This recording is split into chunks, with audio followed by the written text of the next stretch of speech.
right, check the meters. Testing 1, 2. That looks like it could go up. But if I hit a snare drum, zaboom. Everything's going to go crazy. You can hear, hello. you can hear all the snares buzzing down here. Okay, so what do we have? 5 snare drums, and the reason that I did this, take my notes for some things here. The reason I did this, because up until this point, my premise has been, and I believe empirically shown, that for the most part, the vast percentage of what the sound of a drum is comes from the drum heads, right? Shell material does not meet all the ultra super hype the manufacturers put out there about how a sound will radically change because of shell material and proprietary plywood shells especially. Wood species and all that stuff. Now, density of the shell, depth of the shell, your bearing edges and how much wood touches the plastic. Those are the lion's share of how a shell is going to affect sound, but they're not proprietary. Yes, bearing edges can be, but I don't know anybody that actually makes proprietary bearing edges that they patented that nobody else can use. On these 5 snare drums, well, I'll get to that in a minute. So the idea of proprietary shells, depth is not proprietary. Can't patent the depth. Anybody gets a tube can cut off where they want, right? Materials, there's only so many veneers that you can get. And species, you look at the Janka scale, and most of the species used for drums are so close. And even the ones that are far away, by the time you've only got a real thin shell, a bunch of veneers, all the glue. There's just not a whole lot of difference. Nuances, subtleties. But do they stick out when you're in the middle of a band? That's the reality. Okay, that's the world of music. Whatever a drum set sounds like, what happens when you put it in the middle of a band? Now, I had some ideas for some new snare drums. There's 5 of them here. I just finished one the other day. Okay, so the idea is this. All different shell material, you will see. Different heads. I didn't use any damping at all, except for what the heads provide. So different shell materials, different depths, dimensions, species. All right, all different kinds of stuff. Some not really different, some radically different, as you will see. Now I'm going to start off with, I went from the lightest drum to the heaviest drum. So drum number 1 was what, 6 pounds, 7.6 ounces. And we're selling and moving, and there's just so much stuff that I'm not taking with me anymore.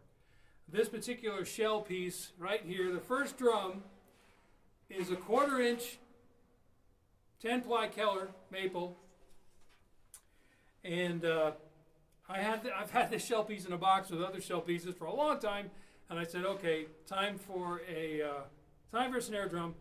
So it's like it's a little more than 3.5, not quite 4, by 14. I didn't think I'd like this drum very much.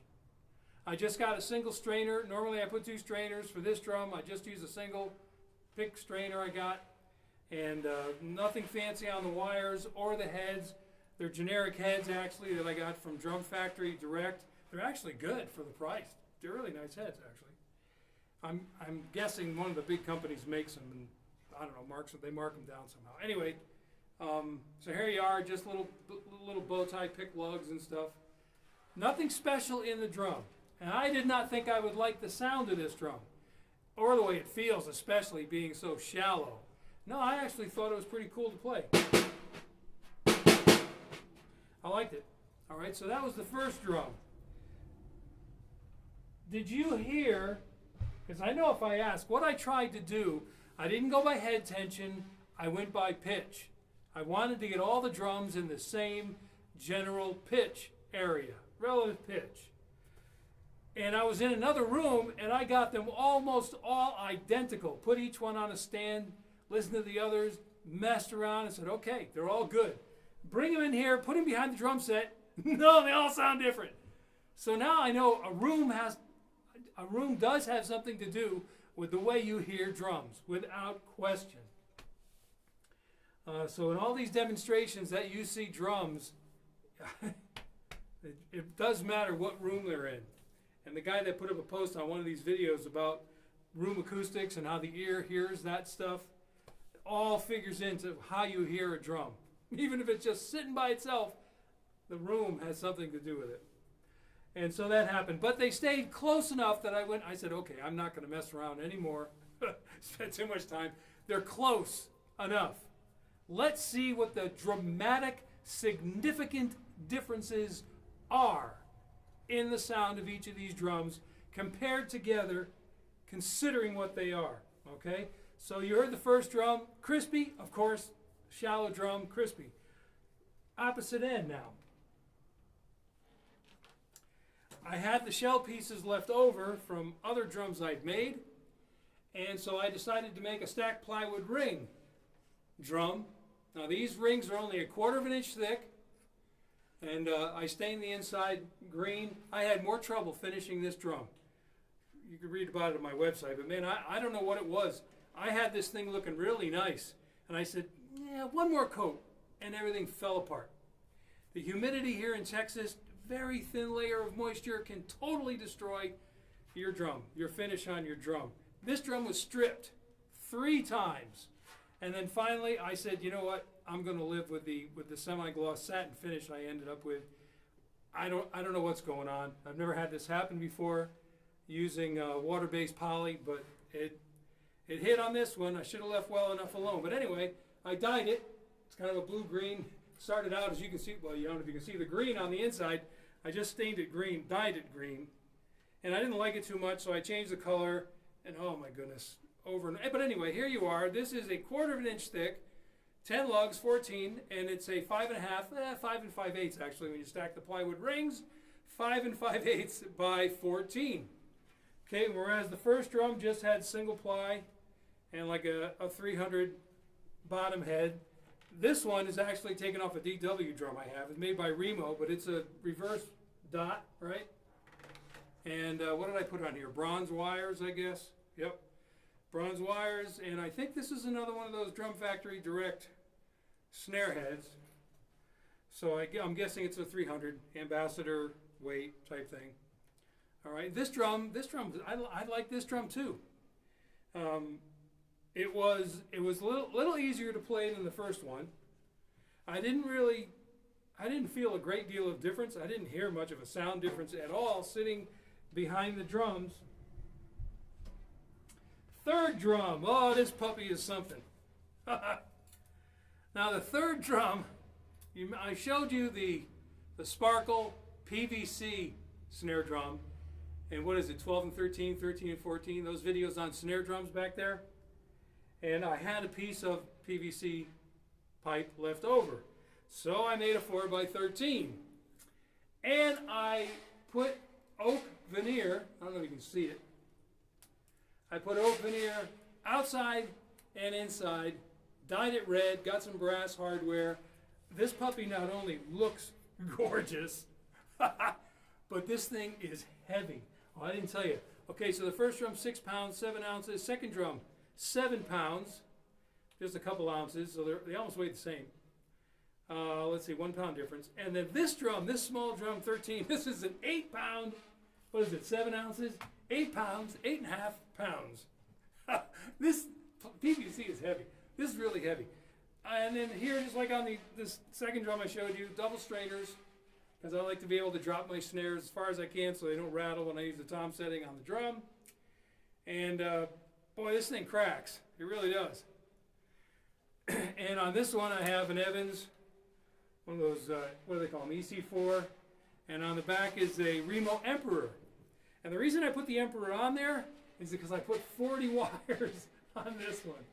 This had a lot of snare sound. You hit this and the snares keep rattling. But I just wanted to say I've never used 40s before for a 13-inch drum, so I thought, well, let me put them on this one, see what it sounds like. Okay, so I heard I don't know what you might have heard, I heard a hardness difference in the sound. All right, well now you got shell density. 8.5 pounds of plastic here, PVC, compared to the thin wood. Density difference.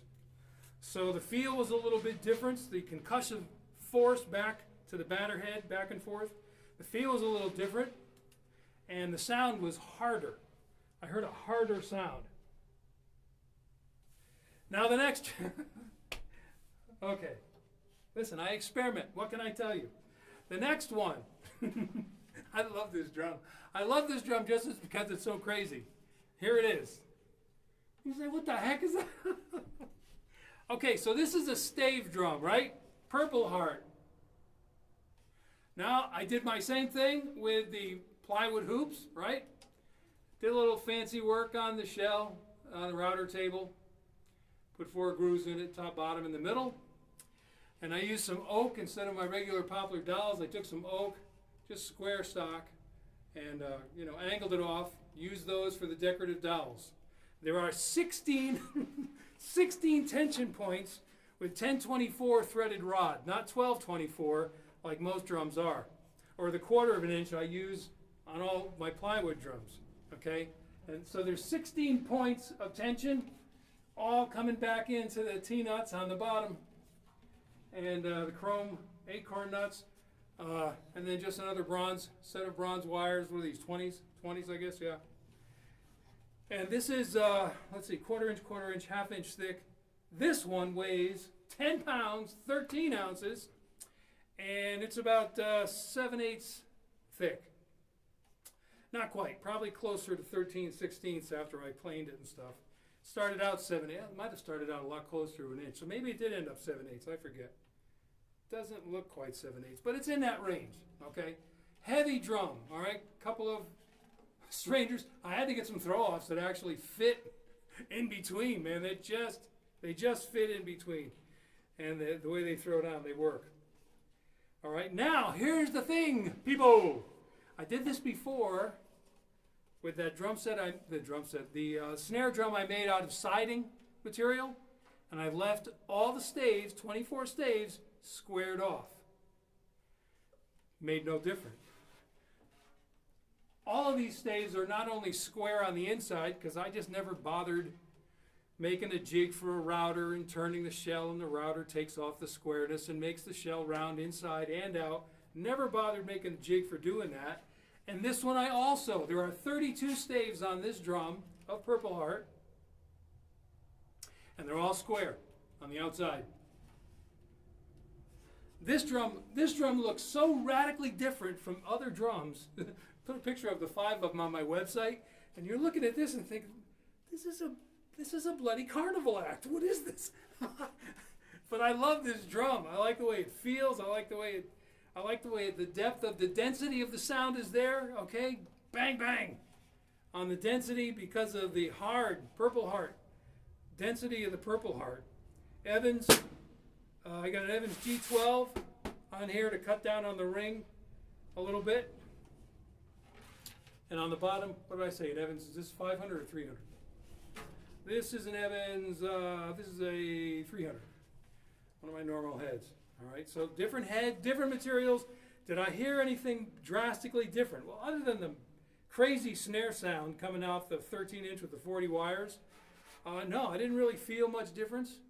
And I didn't hear a whole lot of difference. This had a tighter sound. Again, a harder sound. Well, we got harder in the material, so the sound is a little harder. Okay? Last drum at 11 pounds. 11 pounds. This is the heaviest drum of all. This is probably the heaviest drum I've ever made at 11 pounds. I don't think anything is heavier than this. Maybe that PVC is heavier than this. But anyway, what have I got here? Let's see, that's 6.5. This is also a 6.5 by 13 Padauk. 24 staves. Also flat inside, flat outside. Did it make any difference to the way the head tensions? Nope. Did it make, matter of fact, if you look, I don't know if you can see this, but you can see the squareness of the staves in the drum head. I'll put it up here. I don't have my glasses on, so I don't have a little screen on the camera. I can't tell if it's working or not. But if you look at the head from this side, you can see how the head is going on each of the... And I love this drum. I wish it had wood hoops. I may get some wood hoops for it. Or maybe try to make some. I never have. Maybe I'll try to make some wood hoops. But, man, I really like this drum. Again, density. The density affects the concussive feel from the strike to the bottom head, back to the batter head. And there's a feel to it. And that's what I get out of drums more than anything, is feel more than sound differences. This drum, it's a different density of wood. It's actually, I don't know why, it's not as dense as the Purple Heart. It's about 100 pounds of force away. So it's not quite as dense, but yet it weighs more, maybe because of the metal hardware. And that's just got the lighter wood hardware on it, probably. All right, but there's that drum. What's this, Remo Ambassador and an Attack, medium, snare side head, same wires. This one's definitely 7/8 of an inch thick. It's thicker than the other one. I saw these boards standing up at the hardware store. I said, oh, I've got to get these and make the snare drums out of these. This Padauk is beautiful. The finish is just wax. I just waxed it and gave it a little bit of a buff, you know. And I didn't put any, I left it as natural as possible. And, all right, so there's your 5 drums. Were there great differences in feel between the first and the last? Yes. Between the second and the fourth? A little bit. Between the third and second or fourth? Not really, because that little drum is so heavy. So the density created a feel difference for me. Sound difference. Well, the 3.5 by 14, the 3.5 by 14 1/4-inch Keller shell, and I put mahogany veneer on it. You can see that. It's obviously not maple. It's mahogany veneer running vertical. It has a more of an open. It has more of an open sound to it, being a lighter drum than the Padauk. But it's not a lot of difference. You can hear it's not a lot of difference. The material couldn't be any more drastically different. Everything about the drum. But I got the heads to the same general pitch area. You don't hear a great deal of difference going on. And I've got a single ply head here and a single ply head here. They sound close to the same. This drum got drier because of that EC head. With the muffling ring, somehow whatever's glued to the underside, and then the dot in the sound. I like these heads. Sounds great on my aluminum drum. That's the only head that actually sounds good on that aluminum drum that I have. Everything else just sounds wonky. I don't know. But all the drums, they all look different.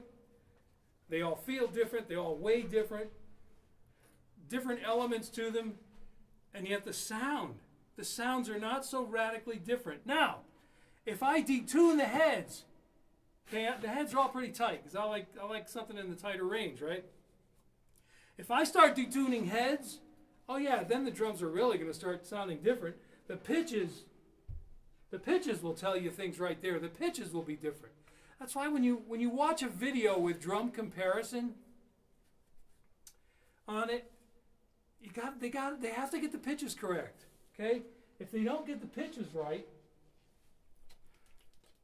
then you're going to hear differences and assume it's the shell material. Nope.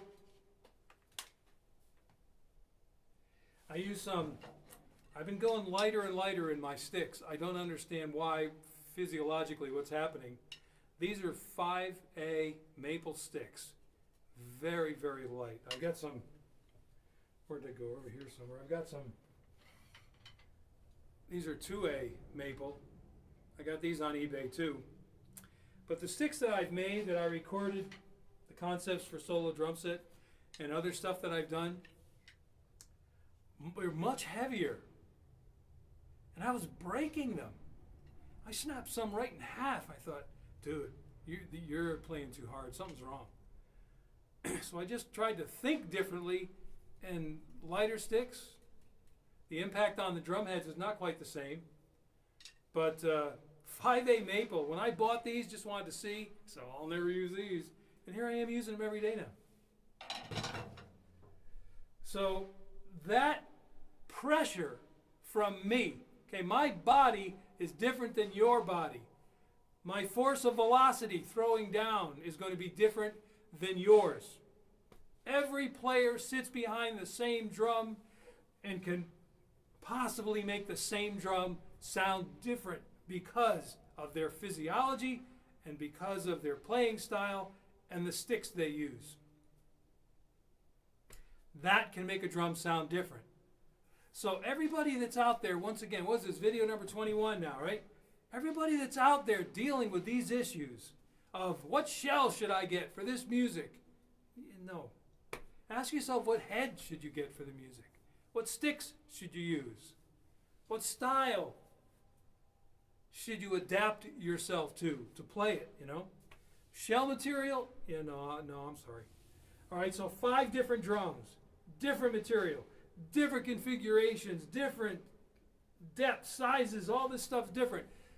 No radical differences in sound so that in the midst of music you could say, oh yeah, that's the 3.5 by 14, that's the 5.5 by 14 plywood, that's that 4 by 13 PVC, and that's that Purple Heart with the 16 tension points in it, and that's the 13-inch, the 6.5 by 13 heaviest drum Padauk.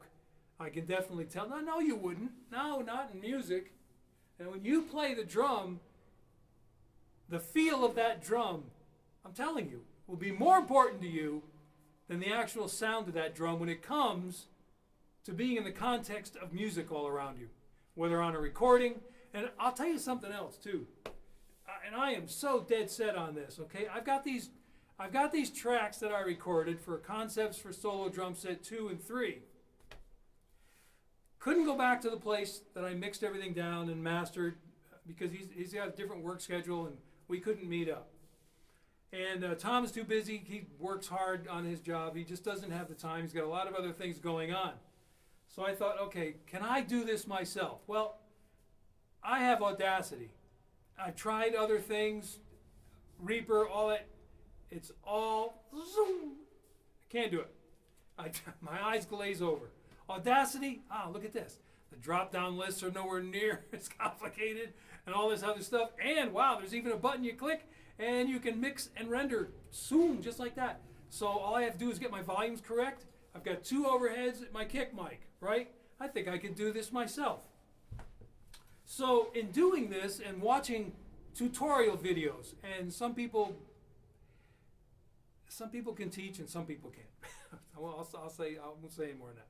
I'm not going to throw anybody under the bus. But this one guy showed some stuff that he does with a drum set. It was very simple. He did it very well. And he showed how the sound of each drum could be changed with just a touch of EQ. And then he got into reverb, and then he got into some other stuff. I'm not going in that direction. I want what these Earthworks mics have captured to be it. Natural, transient, transparent sound. My drums sound like they sound. I don't want to make them sound like anything else. They sound like they sound. I like them. This particular set is what I've used in the last two track sessions. So it convinced me beyond any shadow of doubt that just those 2 parameters he messed with, let alone all the stuff that's in software today, I don't care what drum you put under a microphone, you can make that drum sound like anything with software. Anything. And if anybody tells you no, they're lying to your face. I've heard it. As a matter of fact, I asked Tom about this. Mileage Music, my companion there in Mileage Music. duo. And I asked him, because he gets such sterling sound out of the cymbals, I can tell where the stick is hitting on the bow of the cymbal. He told me, I wanted to ask him, Tom, what should I do about this? If I were to do this myself, and the way that you would process drums, how should I deal with this? And, you know, Tom said an interesting thing. The dynamic range of a drum set is very wide, lots of harmonics, lots of things going on. And he said, and what I do, the way I approach it is, I want to tame the beast. So he's not trying to enhance anything. He's trying to bring it all, tame it, and bring it all into a range where you can hear more things. And he said, now I don't know anything about Audacity, and even with Cubase that he records with, he's still got outside software packs to deal with this whole process that he goes through to tame the beast that the drums are. And so he can take the drum set that I recorded with at his house. Aside from my Remo Rototoms of 6810, he had a typical 5-piece student set. And I renovated that set and recorded with it, and typical 10 by 12, 11 by 13, 16 by 16 floor tom, 14 by 22 bass.